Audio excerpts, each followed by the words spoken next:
about to kick this show on the road. My name's Adam Krell, and this is Advanced Criticisms. You guys are even prepared for how advanced this is going to be. I don't want to intimidate you, but it's going to be incredibly advanced. I'm an advanced guy. I'm just kidding. It's not going to be that advanced. I'm a relatively unadvanced, ill-developed person overall. So it'll just be an overview about criticism in general. I'm not going to spend a lot of time talking about the various types. I'm going to be focusing more on the strategic uses, what the arguments are that you need to win in order to win any critique. So we'll just kind of jump right into it. The thing to remember, if you're going to remember anything from this lecture, is that to win a debate round, you have to win an argument, and you have to win why that argument is the most important. At the very basic level, that is true of everything. That's like the basic philosophy of debate. You win an argument, and you win it's more important. It's even more true. While that's true in everything, the criticism debate puts that into very clear focus, that as long as you win your argument, that whatever you are critiquing is bad, you win that doing so is more important than whatever else it is that they're talking about, and you win the debate. So the trick then is, how do we do that? How do we make these arguments, not only, people are good at the first part of it, the winning their argument, like that capitalism's bad. Sometimes you can win the impact term, but people know that debate. People are prepared on when they're running the criticism. The place where most K-debaters generally struggle, I feel like, is in the framework/alternative section of the debate, which is the means by which these are the type of arguments where we win that more important. Like, either our alternative does something that is better/more important than whatever it is that you're doing, or our framework tells us to weigh impacts in a certain way, and in so doing, that will prioritize whatever impact we're winning on critique. That is what most K-debaters generally struggle with, I think, or when you're trying to learn how to do the K well, that is, I think, the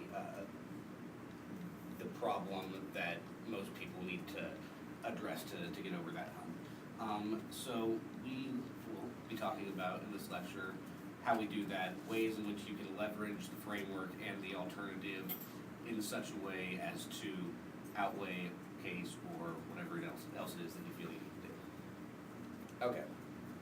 Has everyone, heard people complain about critiques that they're just basically non-unique disads? That is on some level true. They are critiquing something that is certainly not uniquely caused by the plan, without question. And uniqueness is an important thing. It's not that uniqueness doesn't matter. The thing is that what the framework and the alternative do is they provide the uniqueness for your impacts that you're running in this debate round. Either they provide the uniqueness via the alternative, and the alternative is capable of doing something that creates a world that does not have the systemic problems that it is that you're critiquing about, that the affirmative is upholding.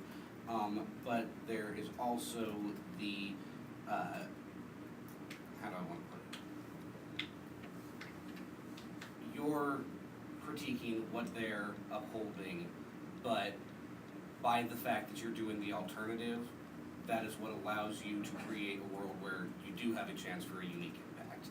Because if you're just reading a disad between you support capitalism, well, everything's capitalist. There's no reason that supporting capitalism is a bad thing.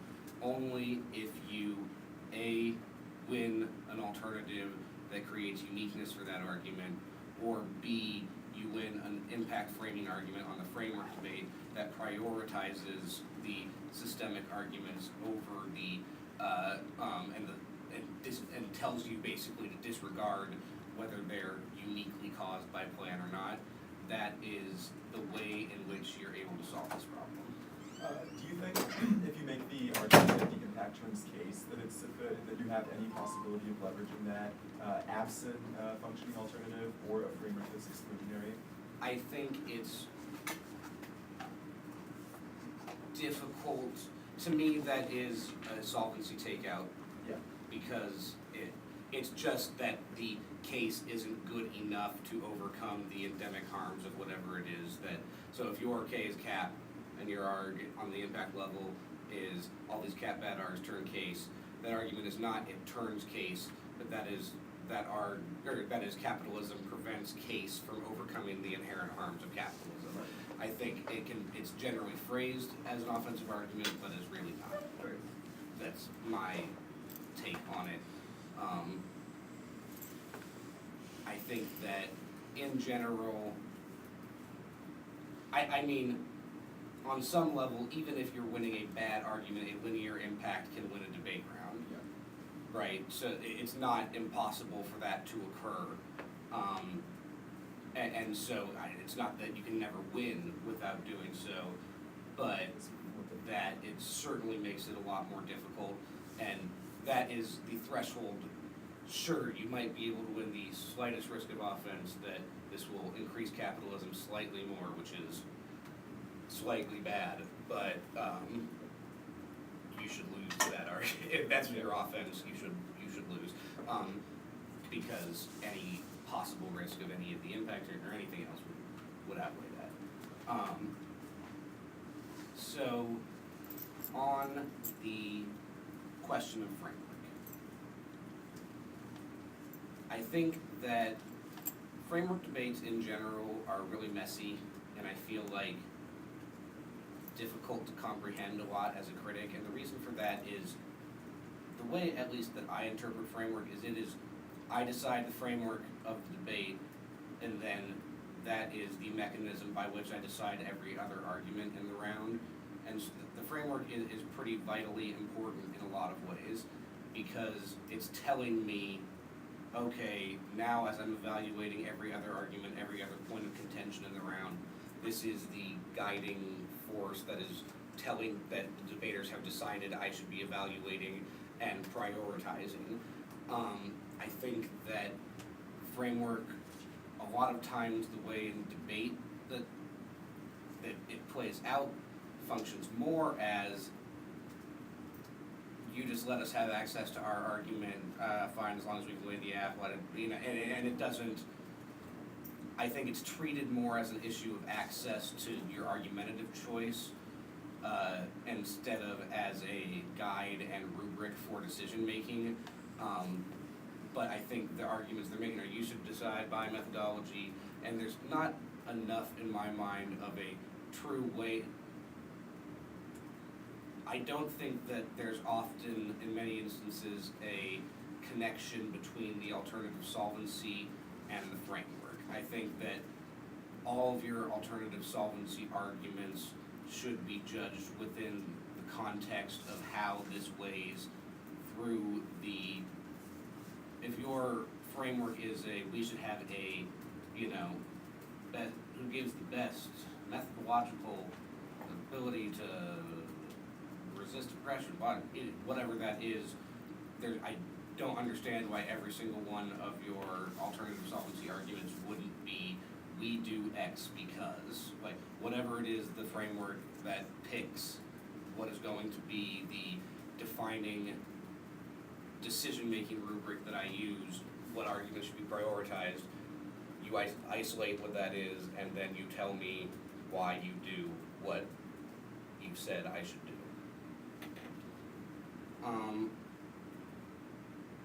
In terms of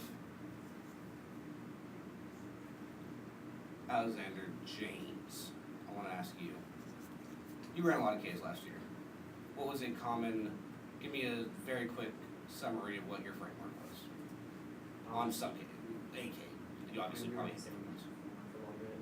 Yeah. Like just basic systemic effects first, like time frame, time to probability, and then effects of fiat don't exist, which means that the way that we interrogate methodology matters, and then we ran a lot of liberation theory that they should be about liberating the best. Okay. Did you have,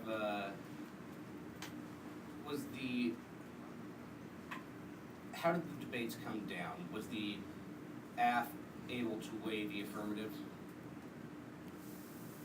Would you Yeah, concede like, that in the people- course of? Barely anyone touched framework, and when they did, it was kind of like, well, we stop nuclear war, that kills everyone, which means we get away with the drugs. And so like we had a lot of like we were able to leverage framework arguments like interest conversions. So a lot of trying to meet under the framework. Yeah. And I think that framework is, in my mind, there's a lot of arguments that are made that tend to not become particularly important in the context of each debate round. I'm not saying that specifically about that argument, but a lot of times there are just arguments that people run in almost every time, but they're not specific to the thing that you were doing, I guess. That the framework should, in my mind, be very tailored to the what the alternative is and what the solvency is, and those should be kind of thought of as one part of the same whole, basically, that it's just a continuation of, well, hey, these are the impacts we're getting off of our solvency, here are the ways in which you should weigh that and prioritize ours. And so I feel like a lot of times people run the framework at the top, and then they run their alternative solvency at the bottom, right? And there are several arguments up at the top that aren't related at all down here. And if that's the case, there's, in my mind, not a lot of reason to be running them. Say you have your alternative solvency, which is going to be 3 or 4 points, and you were wanting to come up with the impact framing arguments, why these arguments are important.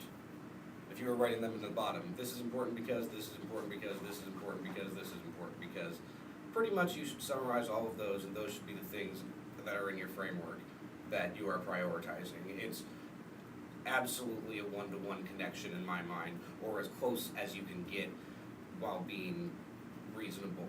Like, there's no reason to have extraneous arguments that aren't directly connected to the solvency that you were trying to claim.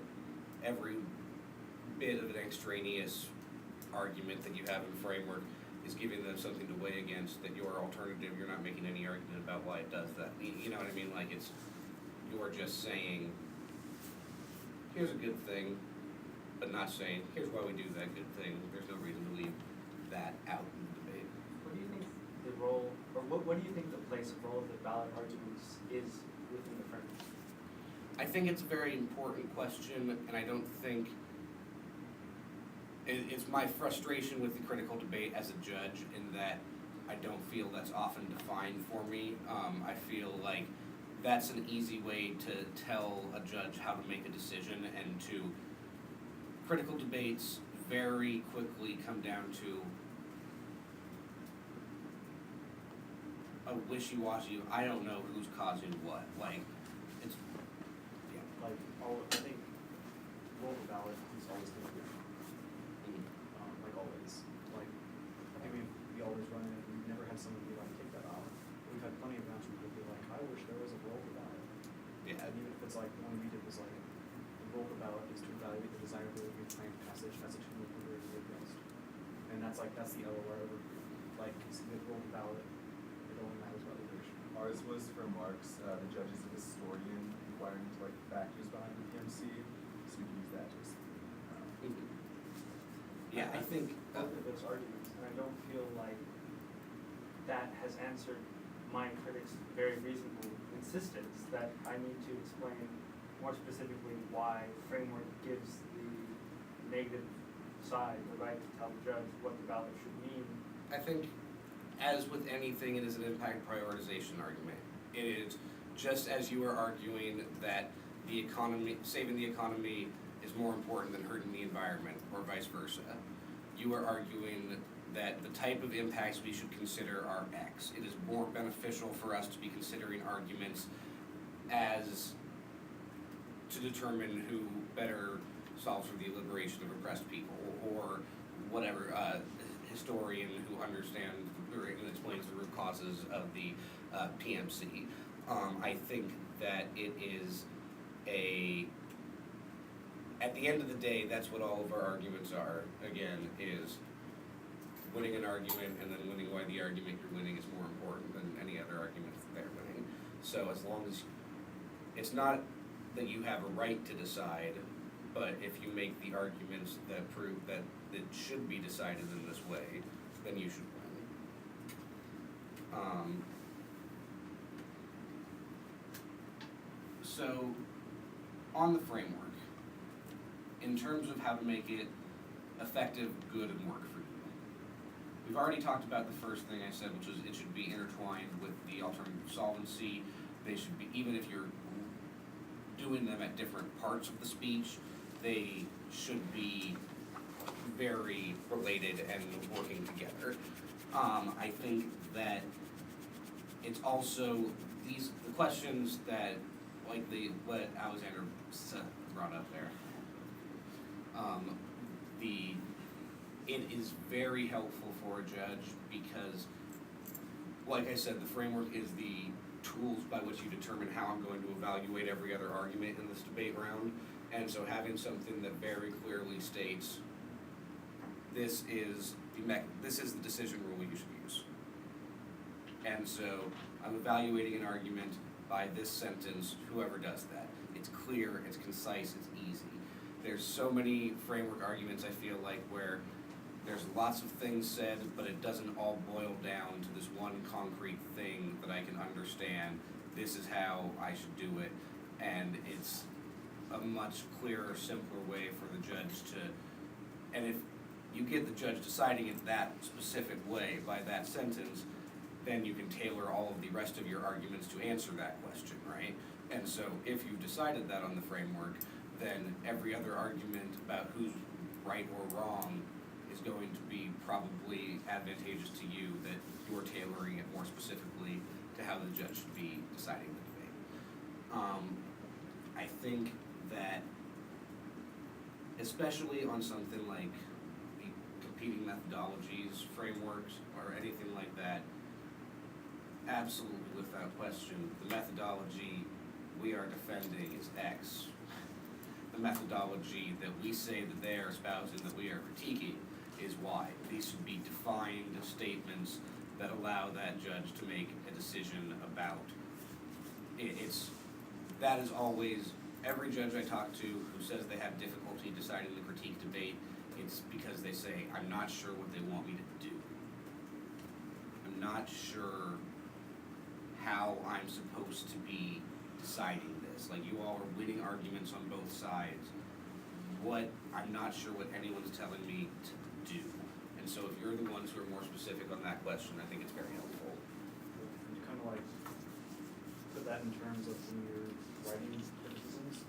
I found that something that really changed how we did a lot of it was, don't write your critique by indicting something as much as it should be about writing your critique to advance a certain methodology.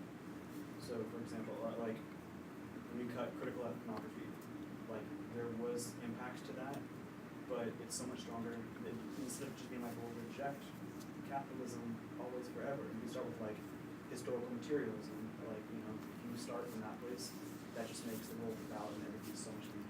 Yeah, I'm trying to get started on this transcendental empiricism deludes shit, and it's just like, we're gonna be what he says that we should be, and then our offense is we're awesome and you are not close to as awesome as we're being, because we're being this awesome, you know, like, and it's espousing the idea, and you're going, if you win, that's most important, and the thing to prioritize, everything you've done has been to build up to that, and tailored to that. I was just gonna ask, AJ, do you do that with like how we go through code case? Yeah, Not so like, indicting something? instead of kind of writing a critique in like an oppositional factor, or like for example, like there's a difference between a critique that's critiquing patriarchy and a critique that's endorsing feminism. And so starting, like, even writing your alternative first, similarly to how you write a plan and have advantages, that gives you maybe more guidance and just kind of better understanding, and doesn't have this like dope critique, and then all that's like, vote negative to reject. Yeah, the alternative is remarkably important, and I feel like absolutely is the afterthought written by most people. And so I think that's a very good point, that it's gonna be your counterplan equivalent or something like that. It's not an argument you throw away. It's going to be like the most impact. It's telling the judge, this is the thing I am defending, and you can vote me up or down depending on whether I win if this thing is good. Like, there's absolutely no reason it should be an afterthought. It should be at the foreground of every one of these decisions.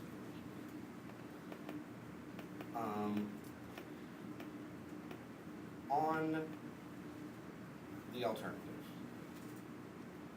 All right, I want to talk about frameworks a little bit more. There's a question of, I think,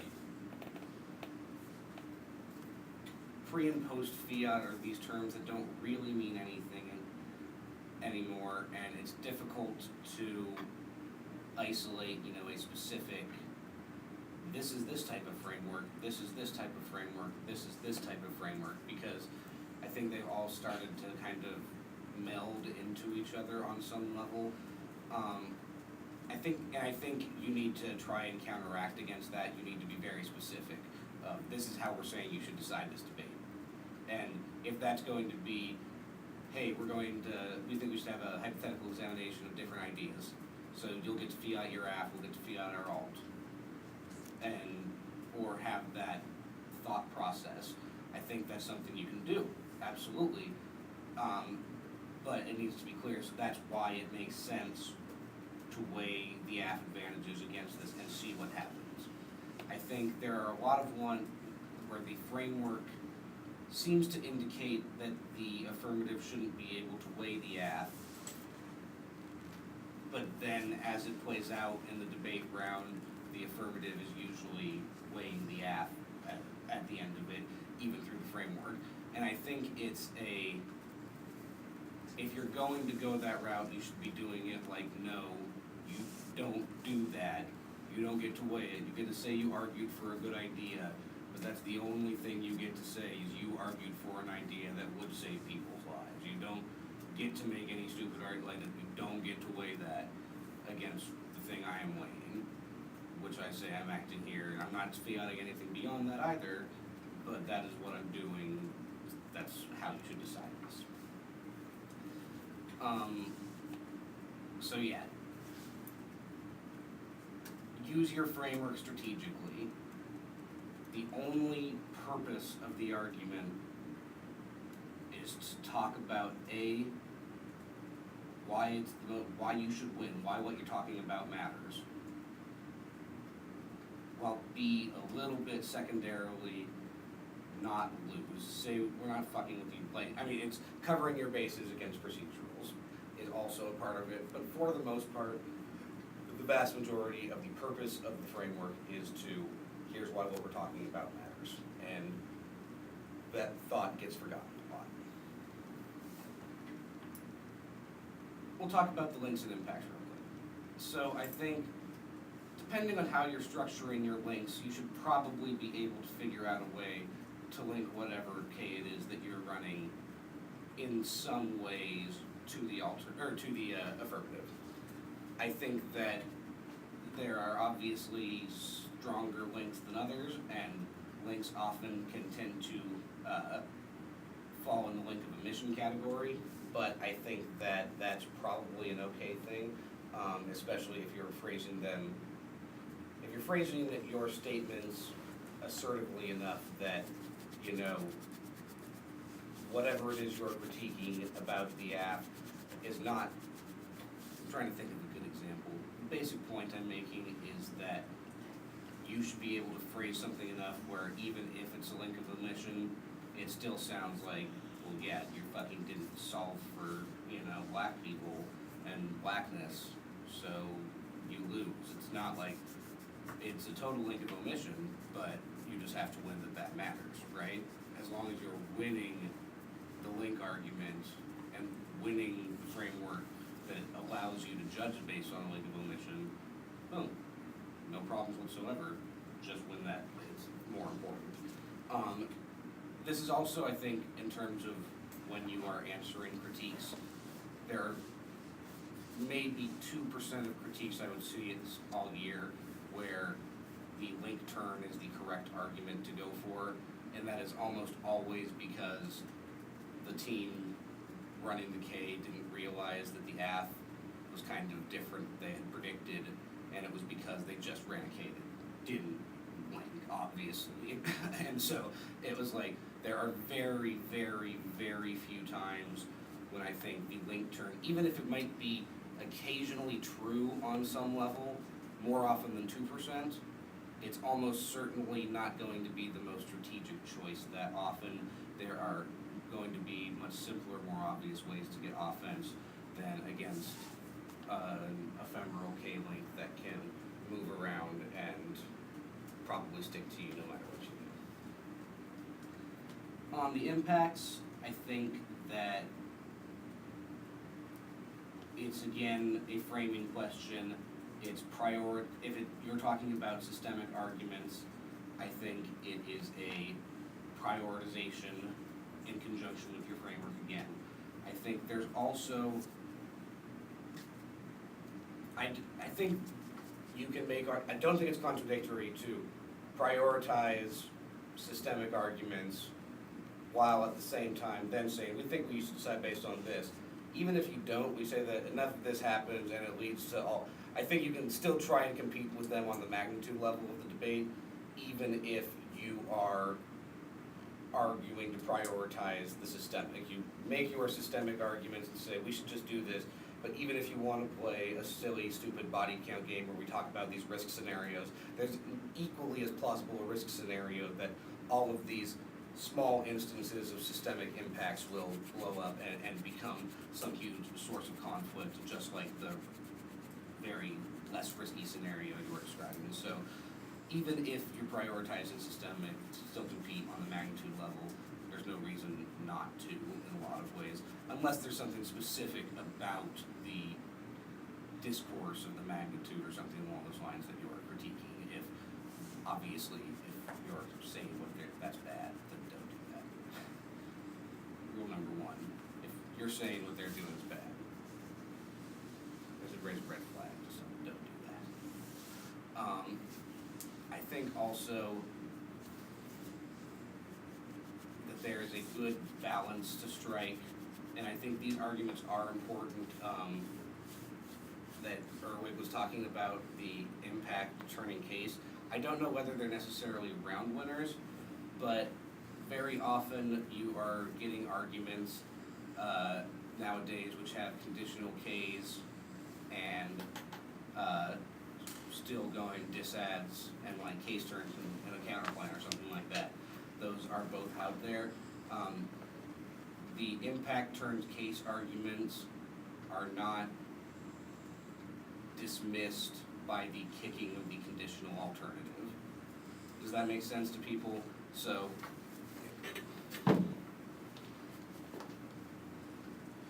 we have a K, embrace,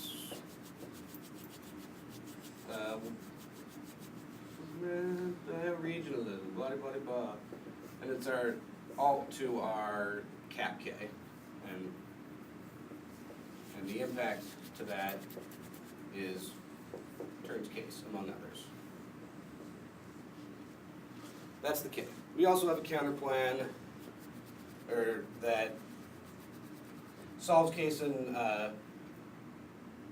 solves for the poverty advantage case.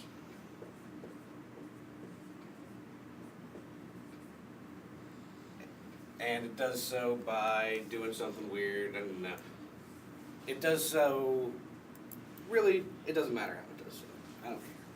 Solves poverty, and then they've got a disad or something, and so they've got these two things. They can go for one or the other, or they can kick both and go for the status quo. They've got options. say they decide to kick the K. When one says kick the K, what that means is we are no longer going to be advocating for this alternative. This embrace bioregionalism stuff. It's not, we are not going to be going for that anymore. They've kicked it. Not going for the alternative anymore doesn't get rid of all of these arguments. Capitalism can still be capable of turning case even though we're not going for the alternative anymore. And as I mentioned earlier, I don't think this is really a turned case argument, but it's more a no solvency argument that case can't, it's phrased as cap turns case. It's really case can't overcome the inherent flaws of capitalism, which will cause all of these bad impacts. And so because of that, say you've got some CPDA that has some little net benefit on the environment, or something's going to be saved, or something like that. You find some net benefit that you can hold on to, then, well, hell, capitalism's probably gonna not make either Advantage 1 or Advantage 2 matter. Even if there's some slight solvency deficit, it's not going to matter in a world where all of these capitalism turns case arguments are true. But we have this net benefit that we can claim over, saving this species of squid or something that you can claim to, like, this species has intrinsic value and it's awesome to save squid, and that's a net benefit that you're able to claim. So the important thing to remember about that is what you're kicking is the alternative. It's not kicking the entire sheet of paper that's and everything that's associated with the capitalism critique. It is, we are no longer advocating the alternative, and occasionally you can utilize those arguments that are being made there still to your favor, even though turning case is, in my opinion, probably a misnomer. Were you going to say something, Erwig? Oh, no, yeah.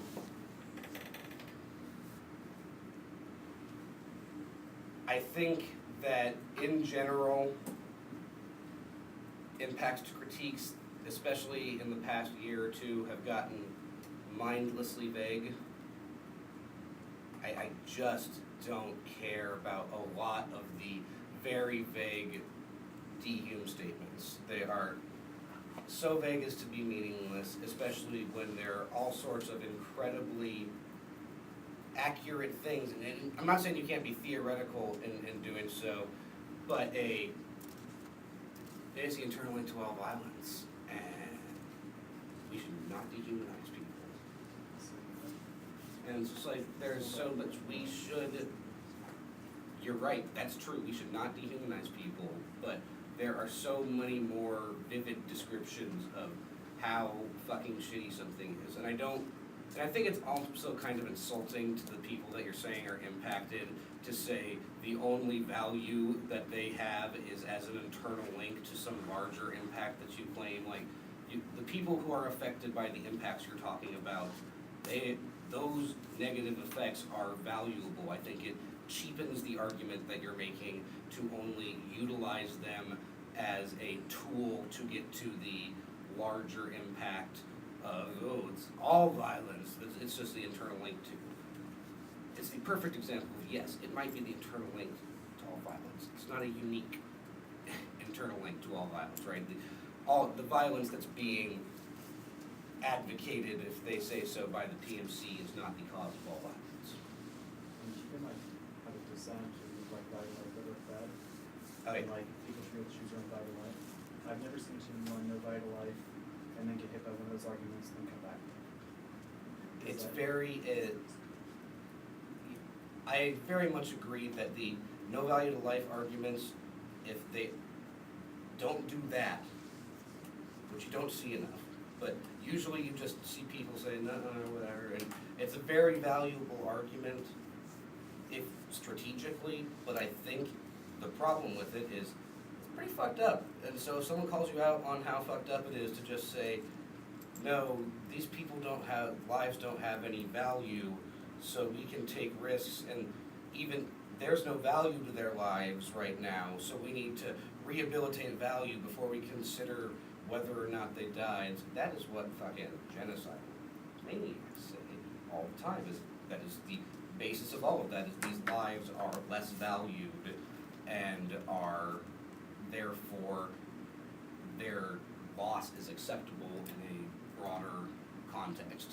And so I think it's very much so one of those arguments that I find borderline offensive, but it's just made all the time that it's almost blasé. But it's like, when you really think about it, it's kind of like, that's kind of fucked up. Like, we should not be saying that, probably. But and so I think it's a opportunity for offense that's there and for you and true. And there's probably a lot of judges who've been thinking that too, like the dehume worse than death argument. What? Are you fucking kidding me? That's the thing. We have these dehume worse than death arguments. Ask any person who's been dehumanized, like who's now alive and happier.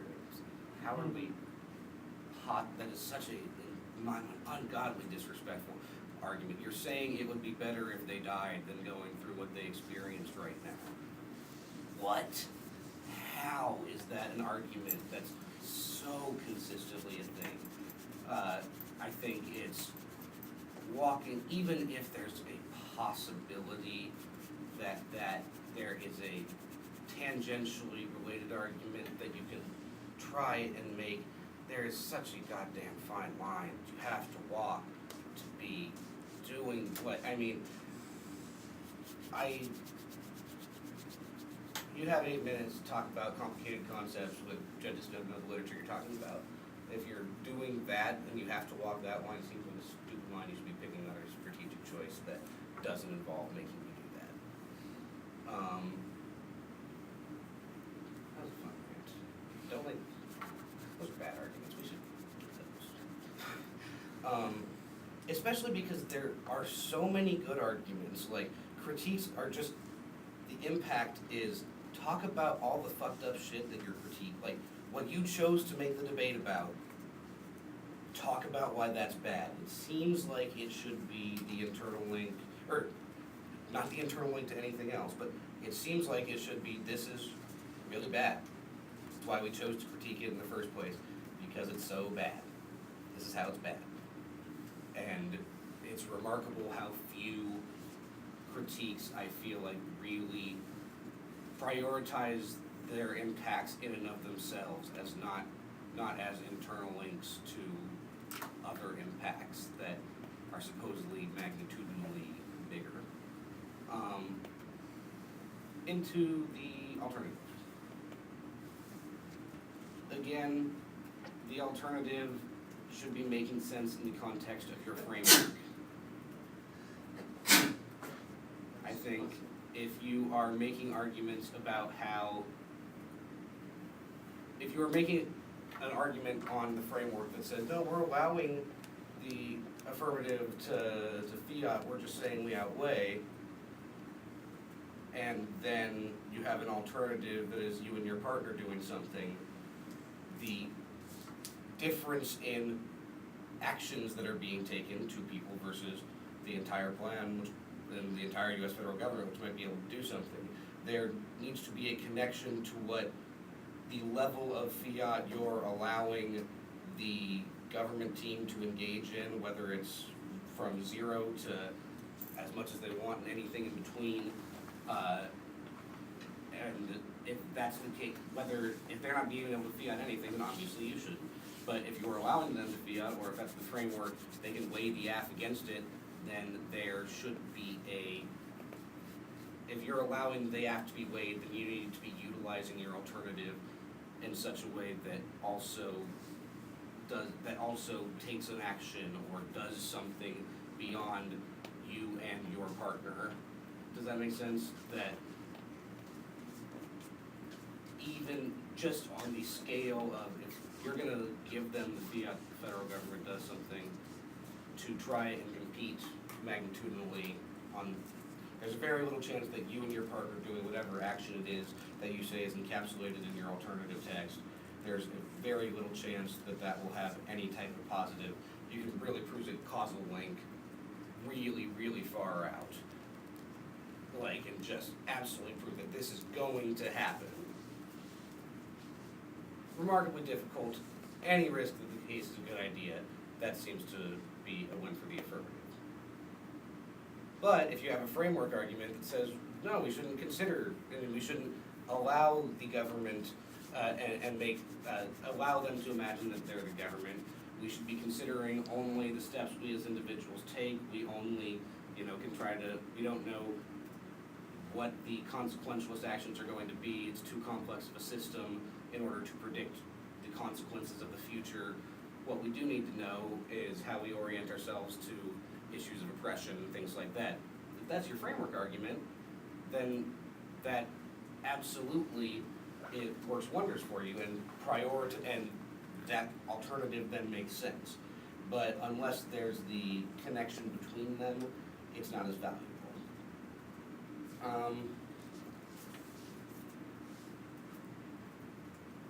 Do you all want to talk about types of Ks? What would you prefer to get out of the last 10 minutes? Would you want a little bit more, an example of working through one specific type of critique? Would you like an example of, just like to talk about a few different common critical options you'll see? Anybody got any requests? Somebody's gonna say something. Yeah. So, like, random metaphor Ks, so like they talk about vampires for the first 7 minutes and then they explain what that means. I mean, I think they're going, at the end of the day, any argument that you find confusing, you need to just get them to repeat over and over again, say what this means in a sentence or two, until they do it, and summarize it to the best of your ability. And then once you conceptualize it in a sentence, or two, then you are able to say, so I can probably beat this by saying either that's not true, or no, when they say that's good, that's a bad thing. It creates a template of where you can attack when you're able to bring it down to that 2 sentences. It said, okay, this is their argument. There's a lot of stuff going on that's extraneous that I don't understand, and I really don't get the argument, but I know that to win, they at least need to win that this thing that they're saying is bad. So if I win that this thing they're saying is good, or is bad is good, then I'm gonna win. And so it's a way to simplify it as much as possible, and then the more and more debate rounds you see, the more and more likely you are to be able to understand it, and the more and more nuance you will be able to attack the argument with. But when you haven't seen a lot of them and you're not understanding what it is that they're going for, which definitely happens when you're exposed to a lot of that type of argumentation for the first time, you don't have time. You're gonna lose if you're playing their game of trying to get the specifics of the metaphor. It's like, no, we embody the metaphor better than you do when you're like, I mean, you don't even know what they're talking about. You're not going to be able to win that debate. But if you can say they're kind of saying something about cat bad, or they're kind of saying something about this other thing, like general concept, then you could probably win an impact turn.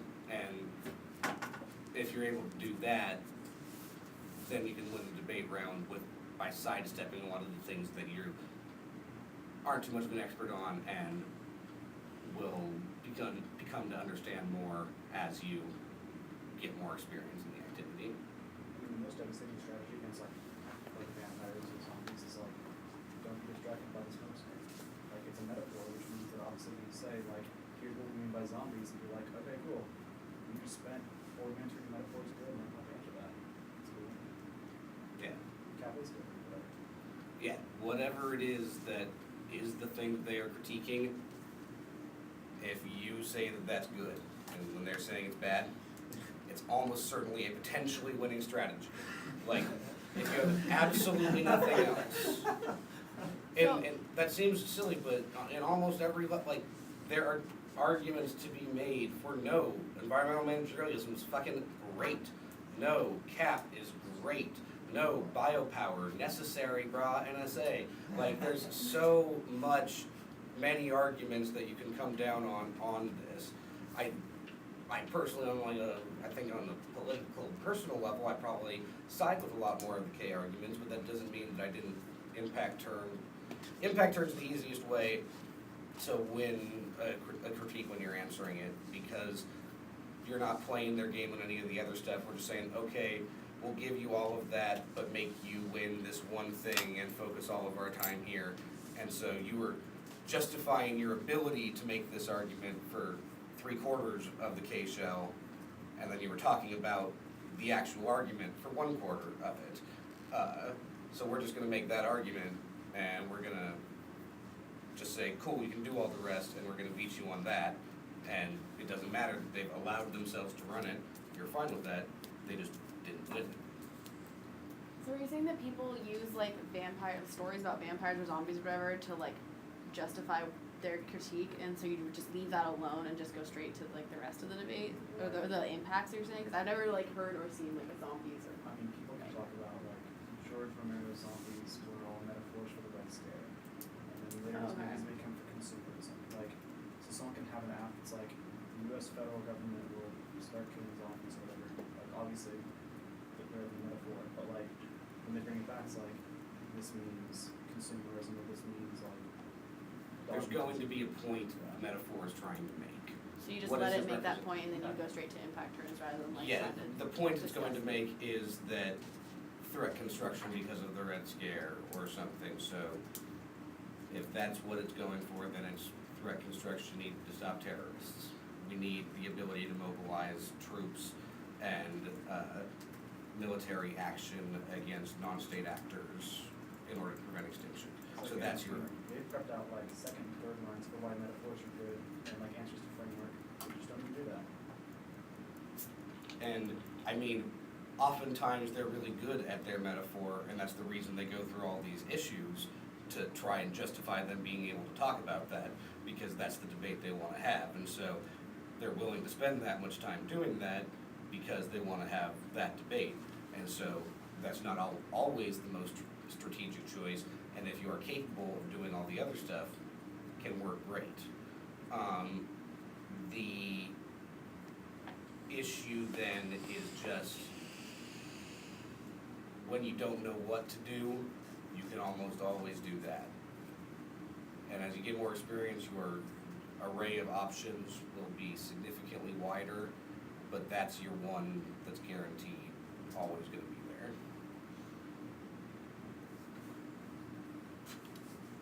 Also, I think, I mean, if they're talking about zombies and vampires, like, it's probably not something that you have, I mean, it may not be something you have, like, more qualms, like, impact on, I don't know if I pronounce that word right. But, like, I mean, you obviously don't have to say this is good, yeah. but, like. I think you can say the way they conceptualize racism has negative effects, Right. and that it's not an impact turning of racism, it's an internal link turning of how we get to that racism impact. It's not racism good, it's no, you caused the racism, we solve it, you know. It's the question is not whether, if you've got a biopower and you say like racism, you know, institutional racism or something is a impact thereof, your impact turn, as it's called, is not an impact turn saying institutional racism good. It's really an internal link turn that whatever it is, biopower that we're doing is some positive example, i.e. the AF, actually solves for institutional racism. Your conception of race and avoiding this allows for institutional racism to flourish. That is we call it an impact turn often, but that's a misnomer. It's much more an internal link turn of how we get there. And that's true of most things. There are very few things that are in actuality real impact turns. Like the thing you are talking about is actually a good thing. It's the thing you're claiming gets to death. You're not saying do you do it. You're saying no, what you're saying doesn't causes more dehuman than others. Probably don't have too much time. One is telling me to get ready or get done at 25 after. So the important things to remember out of this lecture, as I said at the beginning, are win an argument, win why that argument's more important than the other arguments. This is, again, true of everything in debate, but that's what's the beauty of the critique is it in many ways throws off the normal boundaries. There, in a lot of types of debate, are a very few seemingly accepted type of arguments. You'd only run this type of thing here, whatever you want.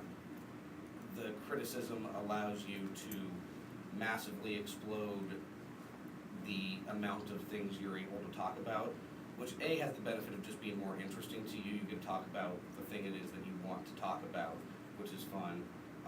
But B, also has a very logical strategic benefit in that it is more difficult to predict the types of things that they're going to be competing against if you are not bound by, if you utilize the critique and have the ability to say any number of zany off the wall things. There's value in running the critique even in rounds in which you aren't running the critique. If you are known as a team that will be able to run a critique and do it often and do it well, even if you're running ticks and econ, you're still going to spend 2 minutes of the PMC reading framework preamps instead of reading warrants as to why you're good, or why their AF is good.